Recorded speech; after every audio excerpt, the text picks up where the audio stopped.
Maksud hadis daripada Abu Sa'id Al-Khudri radhiyallahu anhu, katanya Rasulullah sallallahu alaihi wasallam bersabda, cara orang Islam memakai kain sarung adalah sampai ke pertengahan betis. Tidaklah berdosa jika dipakai labuh di antara betis sampai kedua buku lali. Apabila melebihi dari kedua buku lali, ia akan dimasukkan ke dalam neraka kerana bermegah-megah. Sesiapa yang sengaja melabuhkan kainnya sampai meleret, Allah Subhanahu wa taala tidak melihat kepadanya pada hari kiamat nanti dengan pandangan keredaan dan kasihan belas. Hadis riwayat Abu Daud.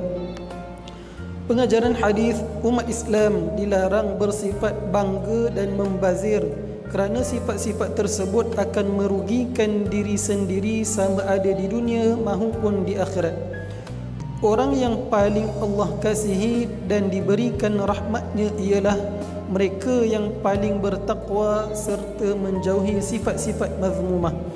Dan yang terakhir, mereka yang sengaja melabuhkan pakaian dengan tujuan bermegah-megah tidak akan mendapat keredaan Allah dan akan dimasukkan ke dalam neraka.